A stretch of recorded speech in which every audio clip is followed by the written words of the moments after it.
Tapi yang menarik ada kata diculik. Sebenarnya sebelum akun saya diculik, Ada tawaran-tawaran seperti itu? sering, Sering. sangat sering. 14 juta. 14 juta jangkauan. Siapapun yang jadi pemimpin di Batam ini harus sowan dulu ke membernya Wajah Batam. Kenapa begitu? Camera! Running! 101, 2, 3, take 2. Action! Cakap. Jangan tak cakap. Assalamualaikum warahmatullahi wabarakatuh. Waalaikumsalam. Batam adalah wajah terdepan Indonesia. Batam selalu menjadi sebutan.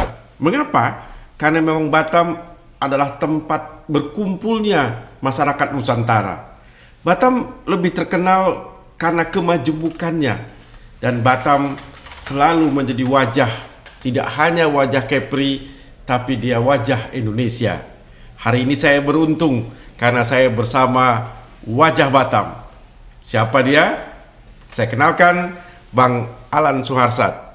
Assalamualaikum Bang. Waalaikumsalam Bang Ardi. Terima kasih sudah datang di podcast kami ini. Ya, sama-sama. Terima kasih juga sudah menyediakan tempat untuk saya di sini. Ya susah cari abang Bang. Alhamdulillah, sebetulnya bukan susah. Aha. Orang aja yang menganggap susah.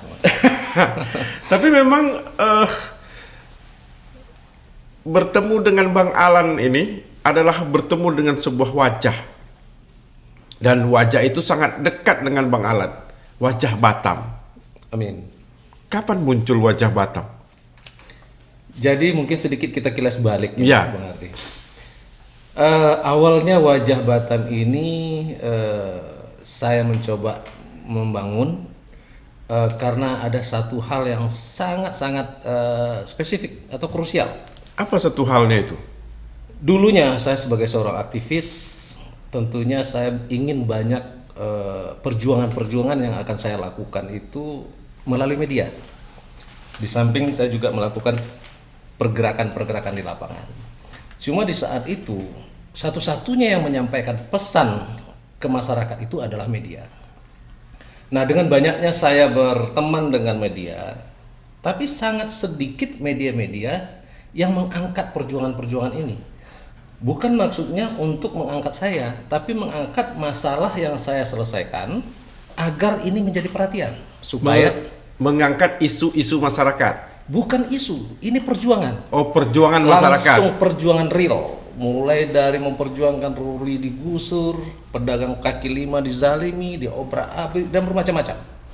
Tapi ini tidak pernah muncul ke permukaan, sehingga yang tahu hanya orang kalangan tertentu saja. Nah, kalau sekiranya ini hanya diketahui oleh kalangan tertentu saja, ini akan dianggap sebagai apa? Kata orang Melayu, hanya picing mata saja, biar sajalah.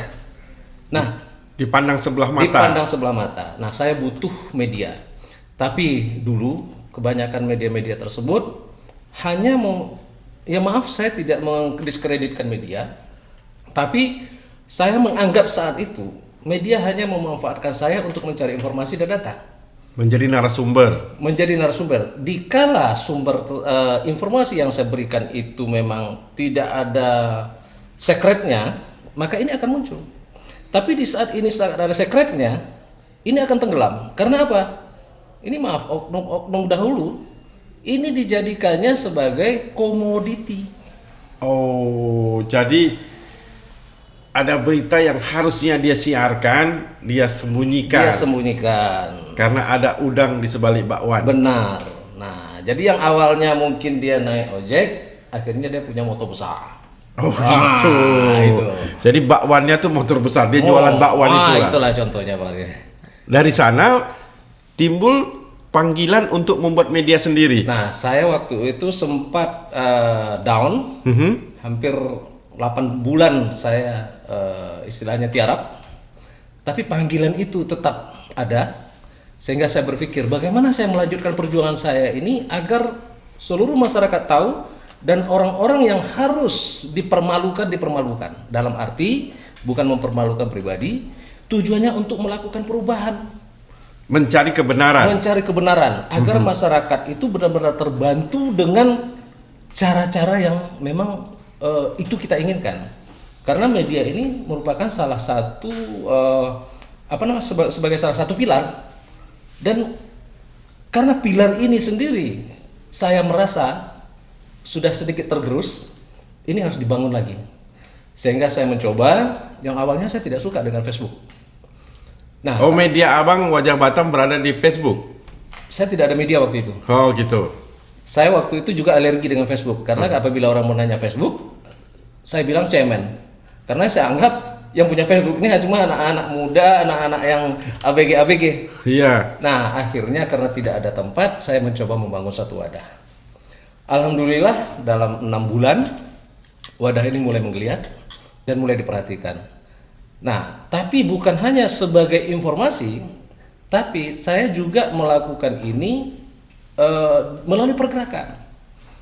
Ya, sebagai contoh, di saat anak sekolah mengeluh begini, mengadu melalui Wajah Batam itu, saya bukan hanya sekedar memberi saran, tapi saya langsung terjun ke lapangan untuk menyelesaikan permasalahan itu. Alhamdulillah, dengan sering berulang-ulang di segala lini permasalahan, akhirnya masyarakat mulai percaya.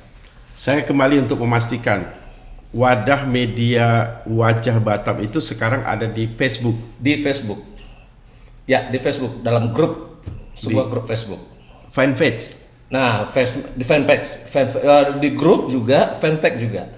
Nah, tujuan kita kalau di grup ini adalah komoditi yang di Kota Batamnya. Ya. Fanpage saya ingin ini untuk nasional. Alhamdulillah sampai saat ini fanpage kita sudah mempunyai jangkauan 14 juta.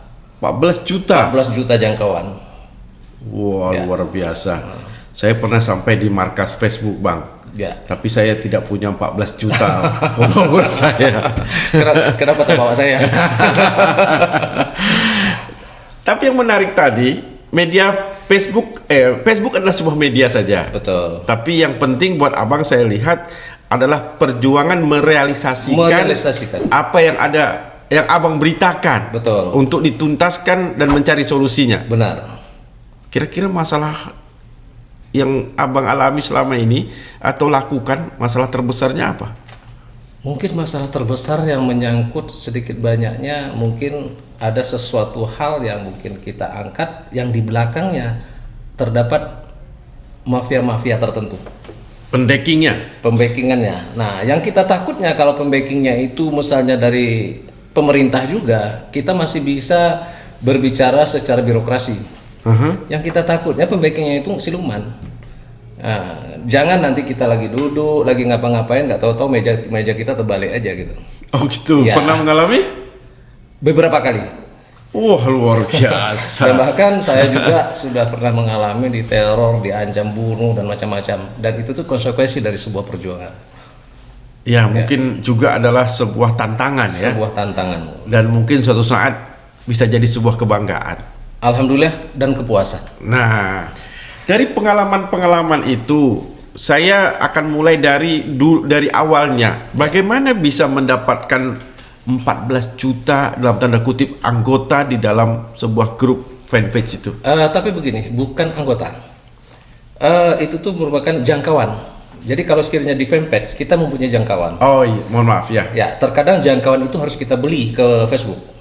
Ya mungkin kita beli seharga 100.000, kita diberinya sekitar 15.000 jangkauan atau 6.000 jangkauan, tergantung harga yang kita beli.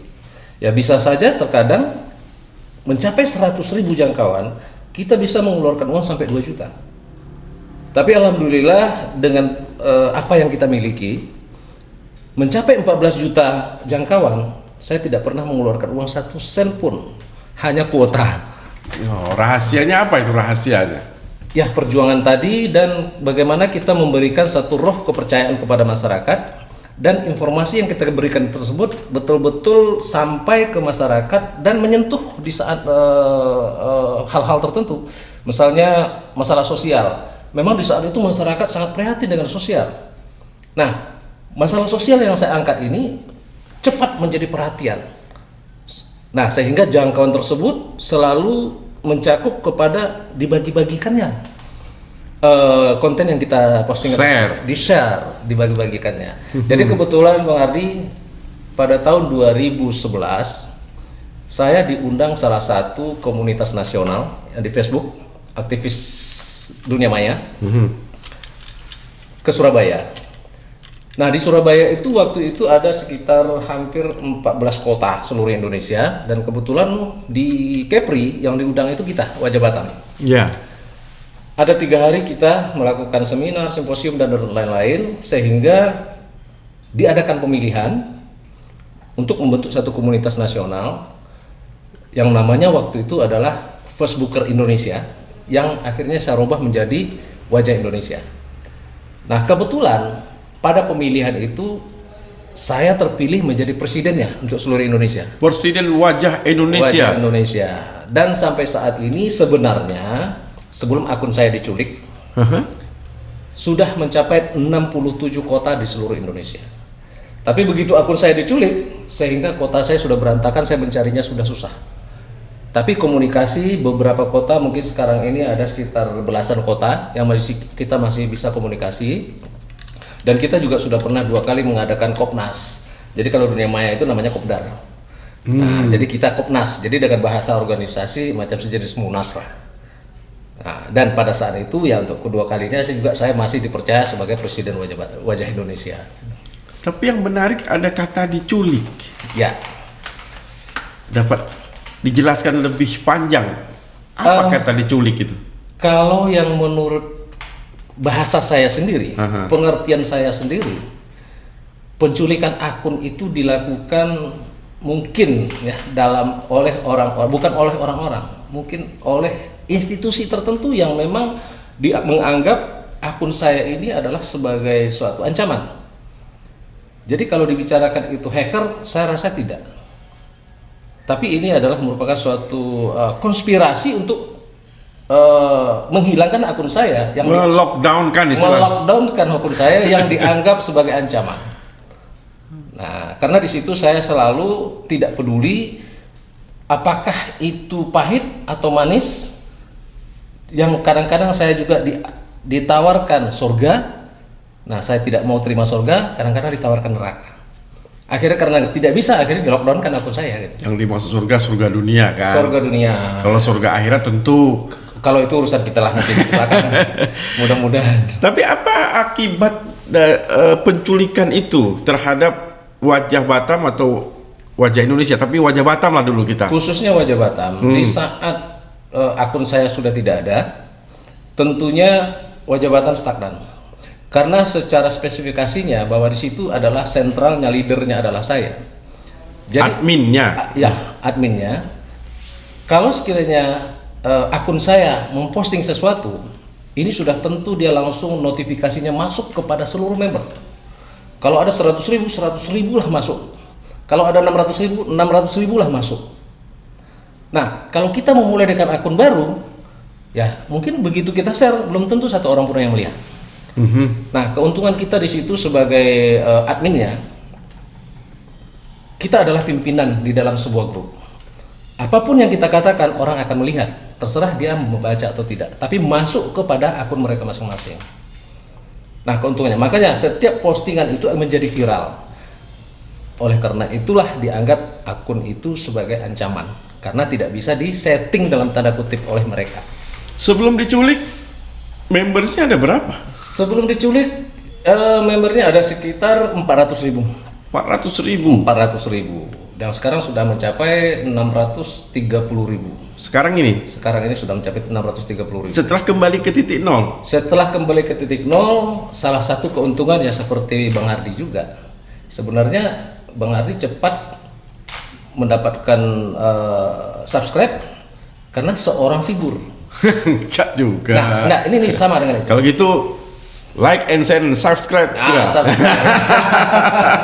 Nah, karena di dunia maya tersebut kita itu dianggap sudah sebagai figur, karena kita juga memberikan satu kerja nyata, orang akan mencari kita. Ya, orang mencari kita karena mereka merasa kehilangan. Sehingga begitu saya bangun akun saya kembali, banyak orang yang mencari dan mulai lagi masuk. Tapi alhamdulillah dalam waktu 3 bulan follower saya kembali. Malah yang hilang 400 jadi 600. Menjadi 600. Alhamdulillah. Menjaga 600.000 itu tentu sebagai seorang admin tidak mudah. Tidak gampang. Dan tentu saja ada yang memposting berita-berita yang macam-macam. Betul. Bagaimana cara merawatnya, Bang? Jadi dari awal-awal mungkin kita berani mengklaim bahwa grup Facebook, kita mau berani mengklaim mungkin di Batam, grup Facebook pertama yang mempunyai SOP, yang mempunyai undang-undang adalah Wajah Batam. Nah, saya sendiri sudah merancang itu karena saya tahu pengalaman-pengalaman yang sudah-sudah, sehingga peraturan-peraturan itu kita tuangkan dalam satu peraturan SOP yang tidak boleh dilanggar oleh oleh member-member yang ada. Nah, berdasarkan SOP itulah seluruh admin yang saya angkat harus melaksanakan. Ya, sebagai contoh mana yang boleh, mana yang tidak. Bila melanggar maka dia dikeluarkan. Dikeluarkan ya, tentu ada peringatan 1 kali, 2 kali, 3 kali. Tapi rata-rata kita 1 kali saja. Itu terjadi? Dan sangat banyak. Sebenarnya kalau di Wajah Batam itu selama Wajah Batam ini 7 tahun sudah hampir 100.000 akun yang kita banned. Hampir 100.000 akun yang kita banned. Salah satu penyebab terbesar dari 100.000 itu apa? Pertama, ujaran kebencian. Ujaran kebencian. Nah, itu memang fatal itu. Fatal. Nah, sesudah itu pornografi. Itu juga fatal. Ya, intinya yang melanggar undang-undang ITE itu merupakan satu pelanggaran yang sangat berat. Untung di bench oleh Wajah Batam kalau pihak berwajib. Ya, dan kadang-kadang memang ada juga, kita juga manusia, ada juga kesilapan, admin juga kadang-kadang ada kelupaan, sempat lolos. Oh. Nah, dan dengan lolosnya itu akhirnya muncul satu kekacauan. Pernah beberapa kali kekacauan yang muncul, akhirnya saya sendiri pernah juga waktu itu dipanggil oleh pihak kepolisian. Ya mungkin karena kekacauan tersebut. Sebagai contoh, ada seorang membuat ujaran kebencian dengan sara agama, terus kita kurang kontrol atau hilaf, lepas barang ini. Atau ya tadi hilaf karena tidak terlihat terbaca gitu tidak ya. terbaca. Nah, akhirnya begitu ini muncul, terjadi keributan, datang orang ratusan, ribuan ingin membunuh seseorang, dan bahkan polisi report dibuatnya gitu. Itu pernah kejadian. Nah, begitu juga misalnya ada orang yang membuat fitnah atau pencemaran nama baik, yang akhirnya munculnya serangannya nanti ke kita, dianggap kita memelihara kebencian. Jadi sangat banyak hal-hal yang kadang-kadang member kita itu tidak paham. Mereka memposting tidak boleh. Nah, ini sangat banyak komplain sama kita karena apa? Terkadang mereka memposting yang tidak bermanfaat. Jadi Bang Ardi, di Wajah Batam itu kalau kita ambil skala persentasinya, postingan yang ada di Wajah Batam itu dalam 1 hari itu yang lolos cuma 5% saja. Oh ya? Yang 95% postingan itu kita hapus. Oh. Nah, jadi yang ada di Wajah Batam itu per harinya itu cuma 5% yang lolos. 5% saja yang lolos. 5% saja yang lolos. Kerja abang ini kerja susah sebenarnya. Sebenarnya nggak juga. Karena begini, kita mempunyai admin ada 6 orang. Dari 6 orang admin kita, dari 6 admin kita itu kita bagi tugas per jam. Jam 7 sampai jam 8 si A.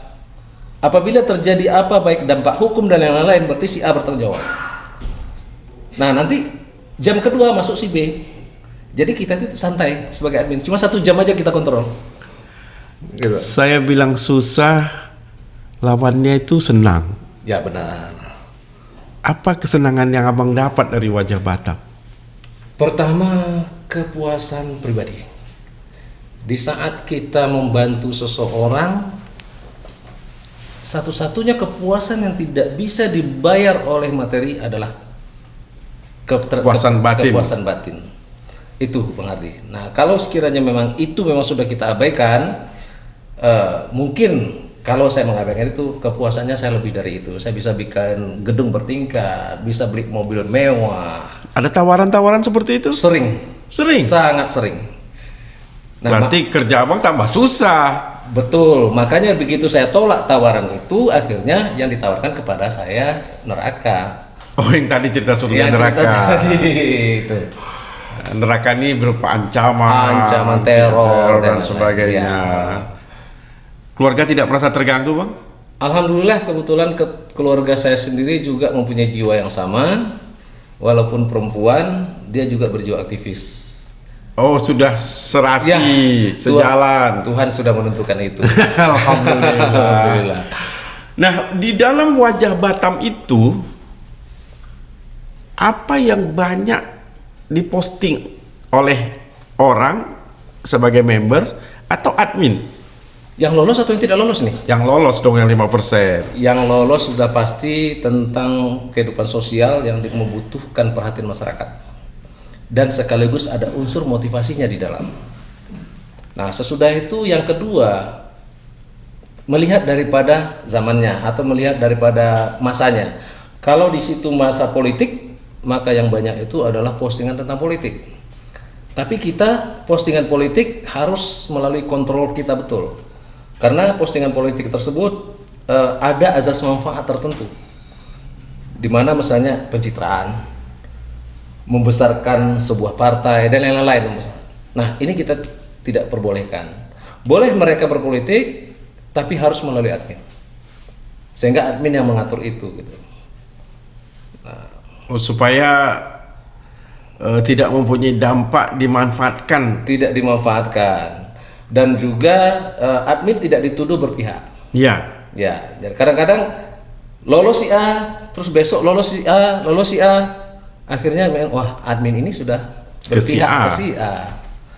Nah, jadi menjaga netralitas dalam wajah Batam. Ya. Tapi netralitas dalam bahasa admin, wajah Batam khususnya tidak netralitas yang di dalam pandangan publik.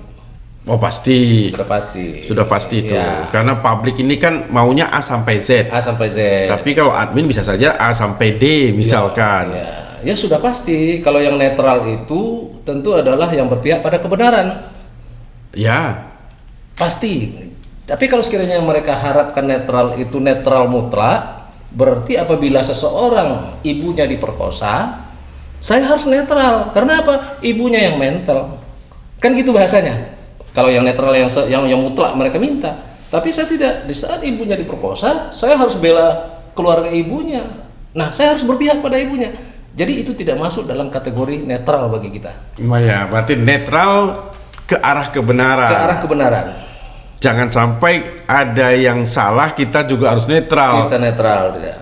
Ya. Itu luar biasa. Pengalaman memegang wajah Batam dengan segala susah payahnya ini, sebenarnya target abang apa? Awalnya saya tidak mempunyai target. Awalnya saya tidak mempunyai target karena niat saya pertama itu adalah ingin membantu masyarakat, ingin membuat perubahan. Itu target. Tapi akhirnya sesuai dengan perkembangan dan kebutuhan masyarakat sendiri dan juga kita berbicara lebih luasnya bangsa, sesuai dengan misi perubahan tadi, ini harus kita lakukan. Nah, kalau punya target, mungkin sangat sedikit naif ya. Saya punya target wajah Batam bisa merubah kota Batam ke arah yang benar-benar Batam dunia madani. Itu target saya. Berarti target membentuk Batam wajah madani. Wajah madani. Wajah civil society. Civil society. Wajah keberagaman yang sejuk, Betul. damai, aman, nyaman. Tetapi kalau wajah sekarang, wajah Batam, pandangan abang bagaimana? Kalau pandangan kita sekarang kita tetap mengikuti jalurnya, tapi kita harus masuk pada season-season tertentu. Iya. Ada saatnya kita melakukan satu frontal, ada saatnya kita melakukan pemberontakan, tapi kita mundur ke belakang, ini kita lakukan adalah demi perubahan.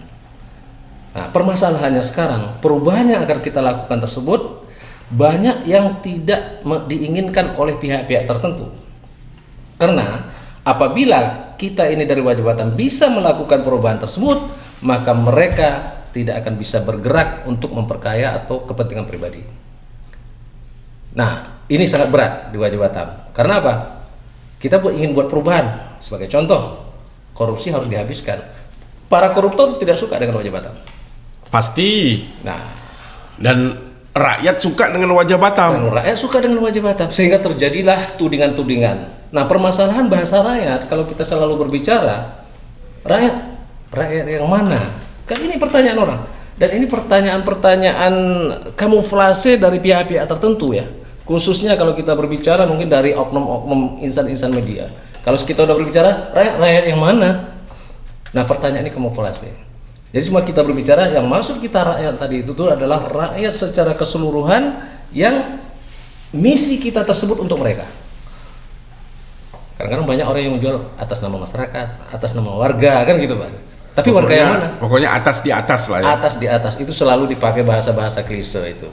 Kalau begitu, impian ke depan Abang terhadap wajah Batam ini, baik wajah Batam yang di fan page-nya itu, Iya. atau wajah kota Batam ini, Iya. apa impian Abang nih? Khususnya di wajah Batam ya. Ya, wajah Batam di FB. Ya, wajah Batam impian kami, saya pribadi yang mungkin juga ini saya delegasikan kepada seluruh member kita atau istilah admin khususnya, bahwa kita mempunyai mimpi ke depan siapapun yang menjadi pemimpin kota Batam ini hendaknya berbaur di wajah Batam. Kalau kita ambil yang lebih spesifik lagi, siapapun yang jadi pemimpin di Batam ini harus sowan dulu ke membernya wajah Batam. Kenapa begitu? Karena member wajah Batam inilah yang masyarakat yang sebenarnya. Oh gitu. Ya. Bukankah itu masyarakat kadang-kadang masyarakat juga kamuflase di dunia maya?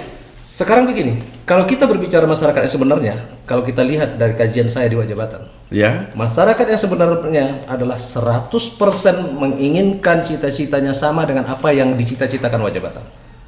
Yaitu? Perubahan dan kemajuan kota Batam sendiri. Oh iya. Nah, kenapa yang dibilang sama tadi kamuflase? Saya paham arahnya kemana. Di saat muncul sesuatu permasalahan, akan muncul buzzer-buzzer yang membela orang ini, dan mereka berbaur dengan masyarakat. Tujuannya mempengaruhi masyarakat, yang endingnya ingin merusak wajah Batam. Oh gitu. Ya. Karena di wajah Batam itu ada 3 golongan. Hah. Yang pertama adalah apa namanya?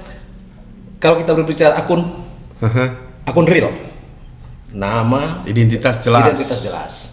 Yang kedua adalah akun abal-abal. Tapi akun abal-abal ini mereka tujuannya adalah untuk kebaikan.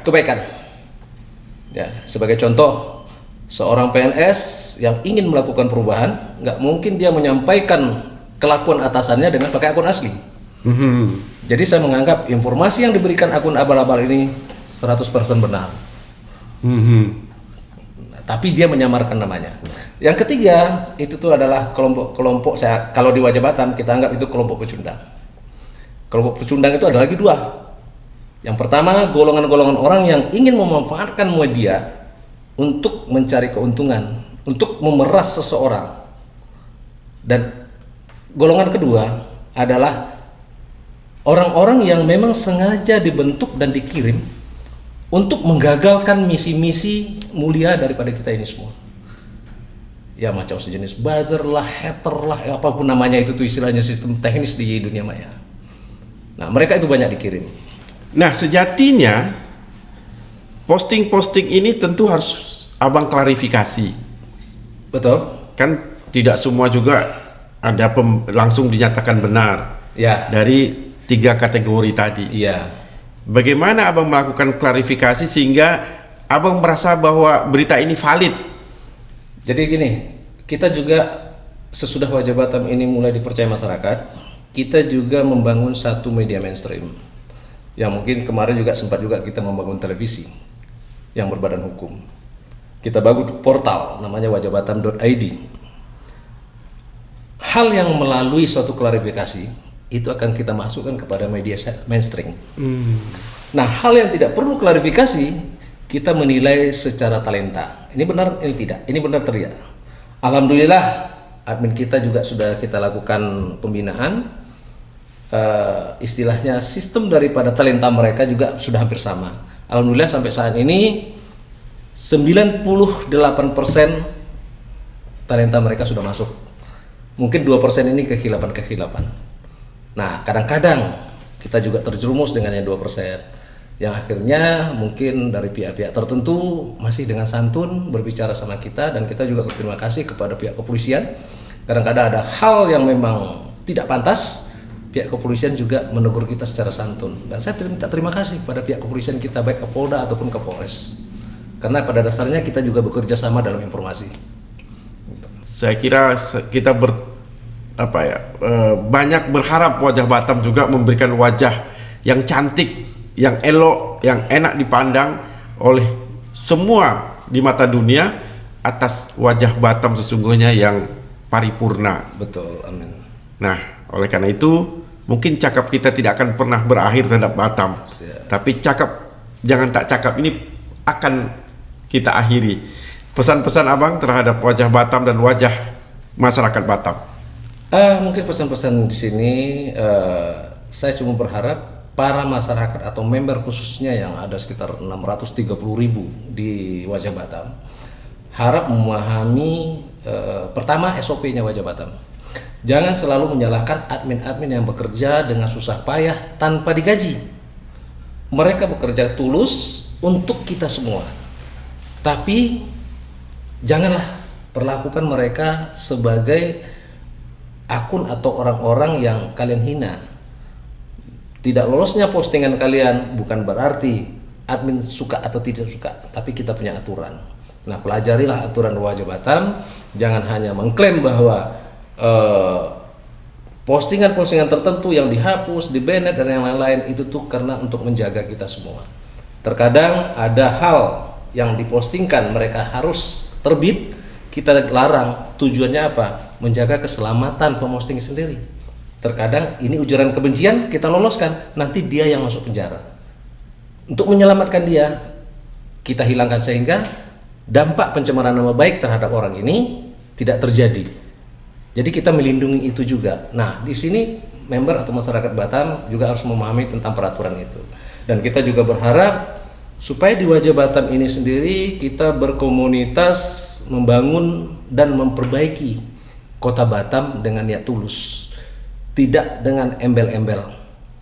Mungkin demikian Pak. Terima kasih wajah Batam. Ya. Sahabat podcast Hardy, di tangan Anda, jari-jari Anda adalah penentu wajah Batam.